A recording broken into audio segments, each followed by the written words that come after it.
Hey, what's up guys? Hardleg Joe here with your deck profile for the Lyrilusc Troll Turbo deck. I'm just going to go through everything in here, and then I'll explain how it works. So for monsters, we're playing 2 Kinkabio, 3 DD Crow, 3 Raidratptor Last Strix, 3 Lyrilusc Turquoise Wobbler, 3 Sapphire Swallow, 3 Cobalt Sparrow, 3 Jester Confit, and 3 Turbo Booster. For our spells, we're playing 3 Instant Fusion, 1 Drageki, 2 Dark Holes, 3 Twin Twister, and 3 Stoic Challenge. For our traps, 3 Quaking Mirror Force, and 2 Harpy's Featherstorm.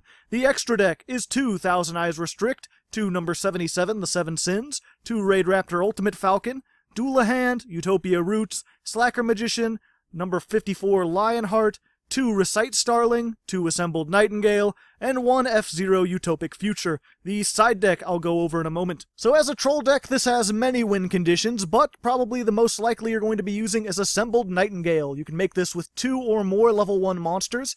It gains 200 attack for every Ixie material attached to it. This card can attack directly, and while it has Ixie material, it can attack a number of times in each battle phase up to the number of Ixie materials attached to it. Also, during either player's turn, you can detach. Until the end of this turn, all the Lyrilusc monsters you control cannot be destroyed by battle or card effects, and you take no battle damage. So what this is a little thing that is going to have about 600 to 800 attack, maybe 1,000 if you're lucky. It can attack 4 or 5 times each turn, and then during your opponent's turn, you can detach to make it so that it's not destroyed and you take no battle damage. So this deck is basically being pecked to death by ducks. You're just doing tiny incremental bits of damage every turn, and your opponent can't stop you. In addition, we've got kind of an OTK we can do with this with Stoic Challenge. You can equip this to a face-up Ixie monster that has material, and it'll gain 600 attack for every material attached to a monster you control. So that's not just itself, which is kind of important, I'll get to later. Its effects can't be activated, but they're not negated. You can't stop this from being targeted and destroyed, but that doesn't matter. It can still attack directly, and it can still attack multiple times because those are continuous effects. They don't activate. And then during your opponent's end phase, send this card to the graveyard, and when this card leaves the field, destroy the equipped monster. So that's a lot of text to go through, but basically what it means is that you're going to give Assembled Nightingale a lot of attack. If you have another Ixie monster on the field, which you normally do, and if this has 3 material, which it normally does, you're going to be having about 3,000 attack and be able to attack directly 4 times. And because this can't be destroyed unless your opponent has something like a Quaking Mirror Force or a Battle Fader, they're pretty much just done for. Now, I mentioned other Ixie monsters, and the other main one we make is this Recite Starling. This, again, is 2 or more level 1 monsters. When it's Ixie summoned, you can target a monster on the field. It gains 300 attack and defense for every material currently attached to this card, which is good. You can use it to boost your Assembly Nightingale if it's already on the field. Normally, I just give it to itself. You can detach to search any level 1 winged beast, which is a lot of the deck, and probably more importantly, any battle damage you take from attacks involving this and a monster your opponent controls is also inflicted to your opponent. So this helps work with the OTK, especially if they have high attack point monsters. You can attack directly just to give them like 1,000 below you, and then attack into something really big. You'll both take the damage, this will be destroyed, but if they're already losing, if they're already down below life points, then attacking into something is just going to deal enough damage, usually to kill them, or at least get them close enough that attacking again next turn is going to be able to kill them. So as for how we summon these two, we've got a whole level 1 engine here, revolves mostly around the Lyriluscs themselves. There's only 3 main deck monsters. Turquoise Wobbler, this is if you control no monsters, you could special summon this card from your hand, and if it's special summoned from your hand, you could special summon another Lyrilusc, either from your hand or graveyard. If you can, you almost always want to go for Cobalt Sparrow. When this is special summoned, you can add a level 1 winged beast from your deck to your hand, which again includes all the Lyrilusc plus a lot of these other ones that you need, so it can search out just about anything. And probably most importantly, if a wind Ixie monster is summoned using this card, then your opponent cannot target that card with card effects. So using Cobalt Sparrow as the Ixie material makes it so your Assembled Nightingale is even more difficult to deal with. Finally, we have the Sapphire Swallow. It's if you control a winged beast, you could special summon this and 1 level 1 winged beast from your hand. You have to have a level 1 in your hand to use this. You can't special summon it otherwise. And in addition, when you use it to make a wind Ixie type monster, which again all the Lyrilusc are, you can target a Lyrilusc monster in your graveyard and attach it to that card as Ixie material. So not only is this good for getting 2 materials onto the field itself, plus another winged beast, but if you have anything else in the graveyard you're adding onto it, which is just more materials, that's how you could possibly get this up to like 6 materials and have 1,200 attack. So the common combo I use with this is you use some of your other monsters to make your Recite Starling. Use Recite Starling to either add this to your hand, or if you already have it, just add any other winged beast monster. And then you use this and the card you added to make your assembled Nightingale. And once you have both of them on the field, you're pretty set. Everything else in here just sort of helps with that. We're playing Turbo Booster. This is if you've normal summoned a monster this turn, you could special summon this card from your hand. It has an additional effect that if a monster you control battled an opponent's monster, you could tribute this to destroy it. I've used it a couple times. It has some niche uses, but most of the time we're just using this as level 1 Ixie fodder. This thing is entirely level 1 Ixie fodder. You could special summon it from your hand just at any point, which is pretty nice. It too has another effect, but it's so almost impossible to get off that I wouldn't even attempt trying to use it. Finally, we've got Kinkabio, and this card is normal summoned. You can special summon a level 1 monster from your graveyard, but banish it when that target leaves the field. But if you use it for an Ixie material, it doesn't matter. And this is a spirit monster, so it'll come back to your hand at the end of the turn. Our other two monsters are just kind of techs. We're playing DD Crow, which is a good hand trap. During either player's turn, you can discard it in order to banish one card from your opponent's graveyard. It's just a pretty nice tech in general, useful against some current decks. And because it's a level 1 winged beast, you can use it for a lot of your Ixie material. You could search it with Recite Starling or Cobalt Sparrow. So pretty useful to just be able to add that whenever you feel like it. Likewise, Last Strix is another winged beast, level 1, which again, like DD Crow, you can use that for your Sapphire Swallows effect. Its effect is you could tribute it in order to summon a Raidratptor Ixie monster from your extra deck. Its effects are negated, it can't attack, it's destroyed during the end phase, but that's not important. When we use that, we'll get out Ultimate Falcon, and then we have the 7 Sins. You can Ixie summon this on top of a rank 10 or 11 dark Ixie monster you control. So you can just use Last Strix to go into Ultimate Falcon, and then put 7 Sins on top of it. So it's basically just a 1-card way to get a 4,000 beater on board.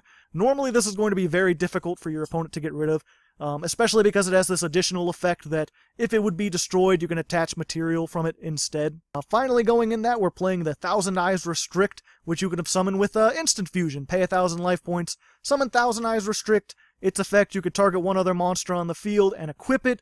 It gains attack, but you can't attack if you use Instant Fusion and you're destroyed during the end phase. Really what this is used for is just making level 1 Ixie plays again, but it's just useful because when you summon it out, you can get rid of something your opponent controls. So if they have that big monster, as long as it can be targeted, you take control of it with Thousand Eyes Restrict, and then you use it for an Ixie summon, and it gets rid of whatever monster was equipped to it. Finally, we're just playing a couple techs. We're playing the Twin Twister to get rid of things, because the only stuff that really stops this deck is like Solemn Strike, that prevents your monsters from coming out, or things like Quaking Mirror Force, Drowning Mirror Force, non-targeting, non-destruction removal. So being able to clear as many back row as possible, really important with this. For monster effects, we have Harpy's Featherstorm, because it fits if you control a winged beast monster. Till the end of the turn, negate any monster effects your opponent activates. So this doesn't just negate one monster effects, it stops them from activating any effects that they would try to activate during their... So it can really shut them down, stall for another turn. We're only playing 2 of it because most of the time you're going to be able to end the duel without really having to worry about monster effect. Plus we're playing the Dark Holes in Raigeki, the Triumvirate of Destruction, just to wipe the board clean if they do get something you need to worry about. And the Quaking Mirror Force, which again doesn't affect this. You're going to be attacking directly most of the time. So putting everything face down just helps get the board clear of monster effects, makes it more difficult for them to summon, and then you can just attack over their face-down monsters. Now, as for the rest of the extra deck, it's mostly just a rank 1 toolbox. We've got Doulahan, you can have people's attack. Utopia Roots can negate attacks if you really need to. Slacker Magician's decent stall. Kind of working with the Recite Starling. If your opponent has really strong monsters, you can make Lionheart. This takes 3 level 1 monsters, which is not difficult to do with this deck. And like the Recite Starling, it has the effect that any battle damage that you take involving this card is also inflicted to your opponent. So with these two combined, you can usually end out duels against more stronger things. Things that force you to attack it where you're not going to be able to attack directly. Just a good little tech. As for the side deck, it's mostly other options. The things I would recommend in here are Swift Scarecrow and Battle Fader. A lot of times, if they do have Solemn Strike, you're going to be left with nothing on the field, and these are both level 1s that can stall for another turn. So they actually work pretty good, especially in place of like DD Crow. if your opponent doesn't have anything in the graveyard that you want to get rid of. Likewise, if you find yourself going into grind games, Jar of Avarice can be really good for resetting your extra deck or resetting your main cards, just because you can use a lot of resources really quickly with this deck. Monster Slot is just an alternate thing. It works pretty decently with this. It's target one monster you control and one in the graveyard with the same level. Banish it from the graveyard, draw a card, and if it's the monster you control is a monster with the same level, you could special summon it. Which, since we're playing mostly monsters and we're playing all level 1 monsters, it actually works pretty good. But it's just a little bit, I'd rather have some effect negation and stuff like that. But you could play it if you wanted to make a more turbo version of this. Likewise, 1-for-1 works really good with this. I just didn't like it myself, personally. And finally, which I guess I didn't mention this, Utopic Future, really good card in here too. You can Ixie summon this by using 2 Ixie monsters with the same rank, except for number monsters.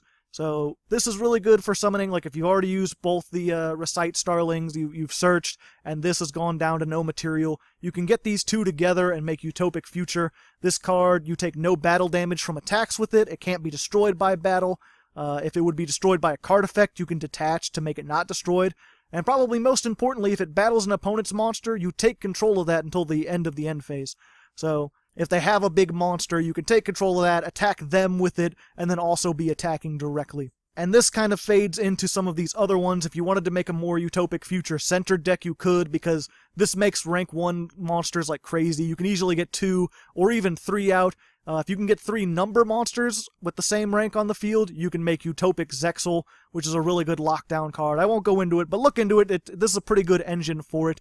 You'd have to play some more rank 1 numbers like Shimoji Soldier and stuff like that, but that's not all that hard.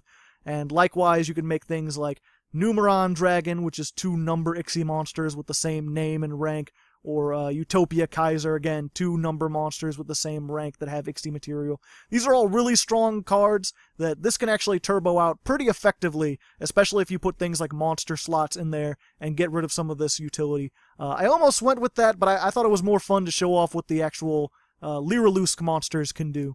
But if you wanted to make it even more trolly, you definitely could. So, I hope you guys enjoyed this deck profile. This could do a whole lot of things. It's a really fun deck, strangely competitive.